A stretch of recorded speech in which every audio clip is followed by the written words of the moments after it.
Okay, very good. Thank you. I was glad to be here for all your testimony, and thank you for that. I guess I'll start with you, Mr. Harleston. Approximately, I know you talked about this a bit with some of the other senators, Senator Blackburn, approximately half of the states have laws that give individuals control over the use of their name, image, and voice, but in the other half of the country, someone who was harmed by a fake recording purporting to be them has little recourse. In your testimony, you talk about new laws and how they could protect musicians' names, likenesses, and voices, the right of publicity, I think you called it. Can you talk about why creating this is important in the face of emerging AI, and how have statutes in states that have these protections helped artists? Thank you, Senator, for the question. It is critical in this environment when we're talking about the creative expression that the artist has made, that the right of publicity also be extended at the federal level. There is inconsistency, but more importantly, the preemptive element of it is critical.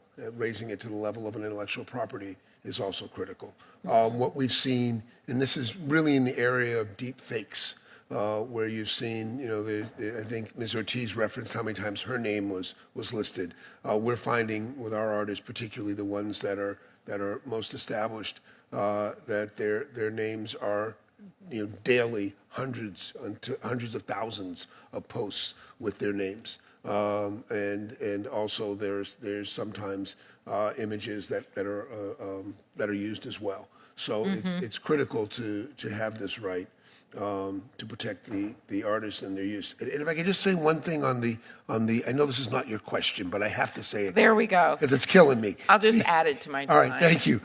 It's on the opt-in, opt-out.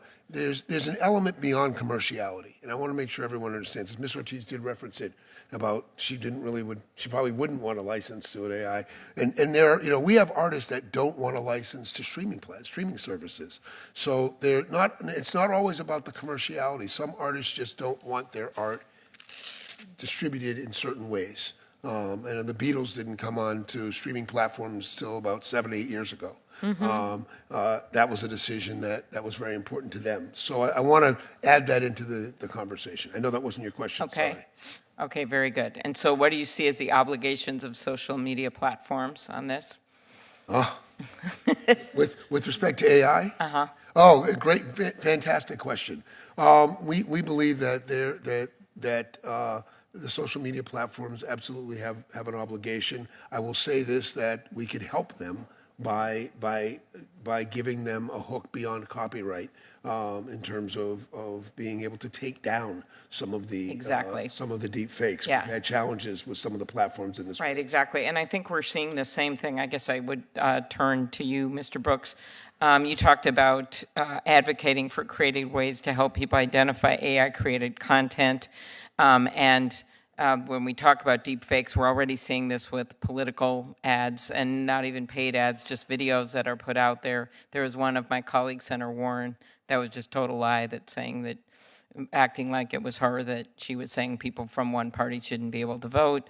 We've seen it in the Republican presidential primary. A number of us on a bipartisan basis are working on this. I chair the Rules Committee, so this is kind of my other hat.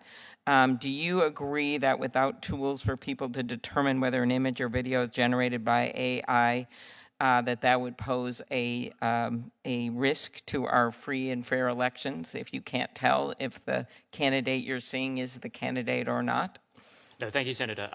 Look, we absolutely believe that these transparency initiatives, like CAI with Adobe, are a really important part of how we make the information ecosystem more robust.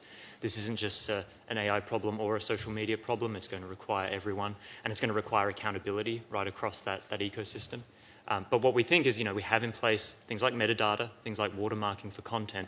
They're just some more of the signals that social media platforms can use to decide whether they're going to amplify certain content. And that's Yes, important and in this we've got this Real Political Advertisement Act with Senator Booker and Senator Bennett. There's a version initially that was also introduced in the House, and so that's one solution, but we're also going to have to look at, I would say, banning some of this content, because even a label or a watermark, if it's not going to help the artist or the candidate if everyone thinks it's them and it's not. And then at the end it says generated by AI. Yeah, it's a great question and a really important one, I think, Senator, because there's a few things in there. I think there's the question of the use of likeness, particularly for improper purposes, where you're implying that there's some kind of endorsement or affiliation between a particular person and a particular work or idea.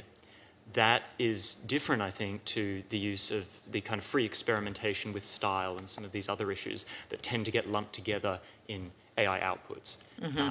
And so in terms of these scenarios that you're talking about, there is this kind of improper use. You're implying that someone endorses or embraces a cause or a work that they're not affiliated with, and there needs to be clear rules around how likeness is used in that context, whether through right of publicity or through some of the bespoke deepfake legislation. Okay, last, Mr. Rao. Our recent study, and I know you've worked on this democracy issue, which I truly appreciate, a recent study by Northwestern predicted that 1/3 of the U.S. newspapers that existed roughly 2 decades ago will be gone by 2025. The bill that Senator Kennedy and I have, the Journalism Competition and Preservation Act, would allow local news organizations to negotiate with online platforms, including generative AI platforms. This bill passed through this committee now twice. Could you describe how Adobe approaches this issue? And in your experience, is it possible to train sophisticated generative AI models without using copyrighted materials absent consent? Thank you for the question. Absolutely. Our current model that is out there is trained using the licensed content that I had mentioned before, and other content that has no restrictions on it, and it comes from the right holders directly. So we definitely think it is possible. We've done it. It's out there on our website, and it's also in Photoshop, and people love it. The creative professionals are using that AI. It makes their day easy. It lets them start their creative work in just one click, and then they finish it in the tool. So it's really revolutionized how we think about things in terms of how we acquire data sets. We have a group inside Adobe who that's their job. Their job is to think about, where do we need to go next? Do we need to get to different media types? Are we missing some sort of subject matter for our AI to be more accurate? That was a question we had before. We think about that content. Maybe there's a newspaper that you mentioned that has the kind of content we need. We go approach that organization and say, look, we need to license that content in to make sure our AI is more accurate. So we have a team that thinks about this, sources it, and brings it in. And in the absence of that, I mean, what impacts do you anticipate this could have on local journalism if there's no rules of the road put in place?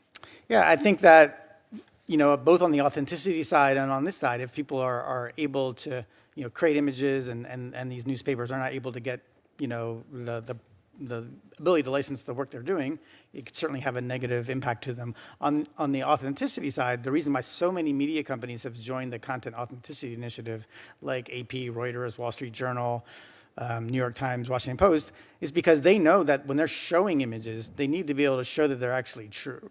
They need to be able to prove that it happened. If people stop believing that any of the digital images they're seeing are real, then they're going to stop consuming newspapers. They're going to stop consuming that content because they're not going to believe it. So you have to give those local newspapers a way to prove what they're showing is true, so people will still consume it. Of course, there's a lot less famous newspapers, including some very small ones in my state that just you might not mention, right?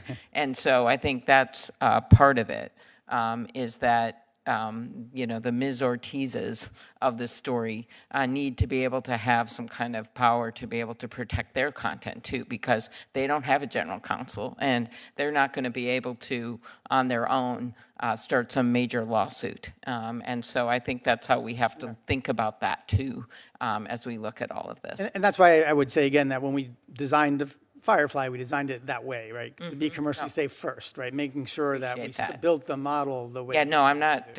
I'm saying it sort of rhetorically to the world and to everyone that needs to get this done, as opposed to you, Mr. Rao. So thank you so much. All right, appreciate it. And thank you, both of you, for your continual bipartisan work in taking on this